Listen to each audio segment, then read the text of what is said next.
Hello my fellow investors.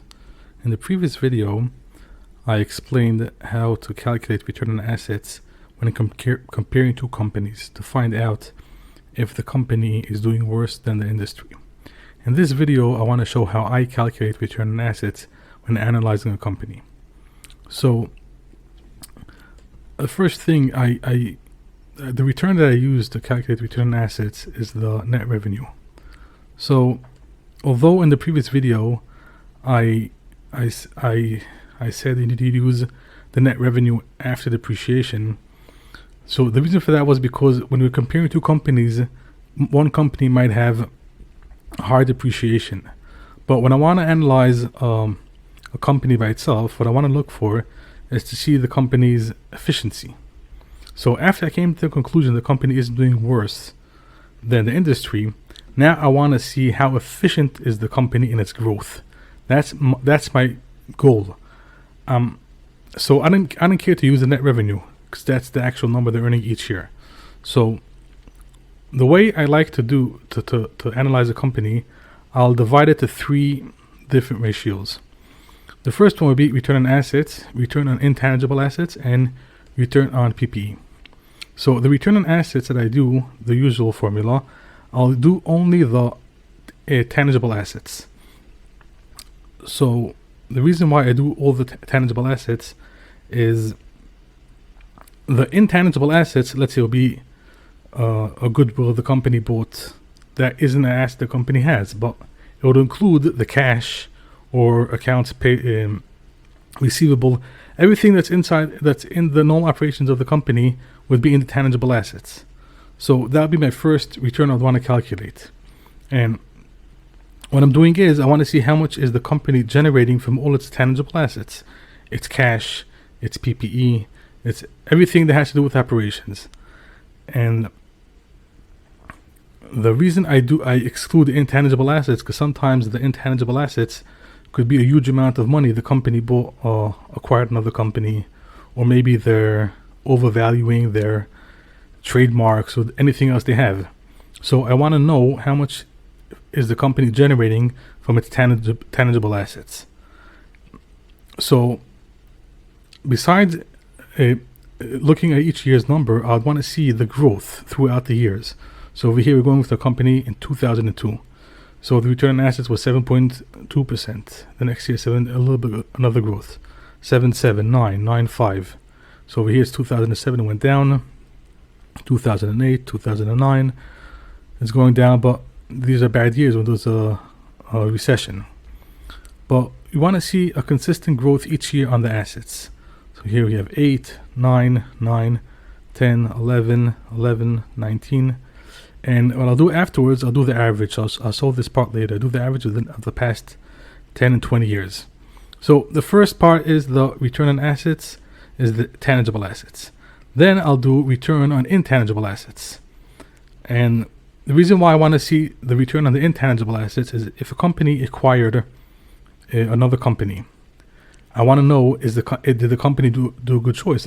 Actually, this ratio will tell me, is the company doing a good decision? If a company is acquiring other companies and they're paying a huge amount of goodwill, and we will see that throughout the years the company isn't growing on its return on intangible assets, so it will be an indicator or red flag that the company's management made a bad decision how much they're willing to pay for the company that they bought in excess of its assets. So over here, let's say we have return on intangible assets, 28%, 30%, 37, 47, 39. Over here again, when it's 2009, there's a recession, so everything goes down. And we'll see everything going up, 25, 30, 41, 44, 47, 54. So this is at least a good sign. It doesn't mean anything particularly, but at least we see there's no red flag over here. The return on the intangible assets is constantly growing, so that's a good sign. Now, the third return I'll do would be return on PPE. So this for me is very important because the way I look at it, a company has three main particles, let's call it, that they generate their money. It will be their PPE, their human resources, and their inventory. If it's a company that produces something and doesn't produce a service, it needs inventory. So the cash is what the company uses to manage everything. They decide what to use with the cash. Should they use it on marketing? Should they use it on human resources, in inventory, to buy more, to acquire a company, to buy another plant? So the company decides what to do with the cash. But the three things that a company is made out of is its PPE, its human resources, and its inventory. So what I want to see in the company is how much money and how much efficiency and growth is their PPE. So for me, that's a huge indicator. Is the company efficient? So I'd want to see a consistent growth in the company's return on its PPE. So let's over here we have this company, 18%, 18.7, 22, 30, 28. Okay, over here we're going again, it's a recession, everything goes down. So 2010, 10%, 18%, 23%, 32%, 33%, 36, 41, 46, 59, 90. So for me, this is a good number, because if a company acquired another company, or it built another plant or factory, whatever it is, so the PPE is growing. But if we see a consistent growth on the PPE, that's a very good thing, because we see that the company is growing, or an organic growth, besides growing by acquiring other companies.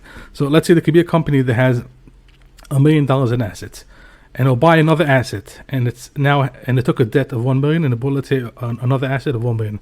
If it's generating now the same exact percentage like it was last year, just that it doubled, because the company has now $2 million in assets instead of $1 million in assets, there's no growth, there's no organic growth in the company. We would want to see a company that has $1 million in assets and has a revenue of let's say $100,000, and then the next year, let's say they acquire another asset for $1 million. We want to see that the next year the company would have not $200,000 return, but $210,000 or $220,000 return, because you want to see the company has organic growth. That's why, for me, it's very important to do the return on the PPE. It will show me how efficient the company is. So basically, I'll just say it again. When I do return on assets, I'll do return on intangible, on all the tangible assets. And so we just want to know all the return the company is doing on its PPE, on its cash, and its inventory, everything the company has besides the intangible assets. And then I'll do return on intangible assets. Just that will give me indicator is the company's decisions and its goodwill. Let's say in this case, in this company, most of its intangible assets is in goodwill. So the goodwill is coming from the amount the company is paying in excess for the assets of the company that they acquired. So that's why I like to do return on intangible assets. And for me, I think one of the most important parts is the return on the PPE.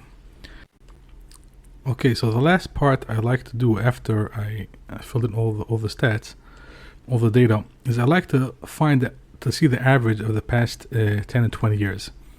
So the reason for that is I sometimes when it just is full of numbers, you don't really get a good indication. This is good years, this is bad years. So the average of the past 10 and 20 years gives a much better indication of the true return of the company, because there's always good years and bad years. So let's say in this company, the average of the 10 years was 9%, and the average of the 20 years and the return on assets was 7.3%.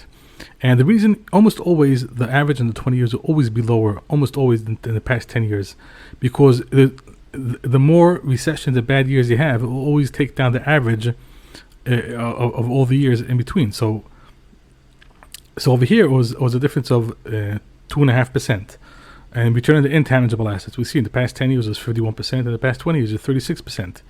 And return on the PPE, again, in the past 10 years, 39%, in the past 20 years, it was 26%. But still, this will give us a very good indication of the true position of the company on its return on its assets. Thank you very much, and I hope you enjoyed this video.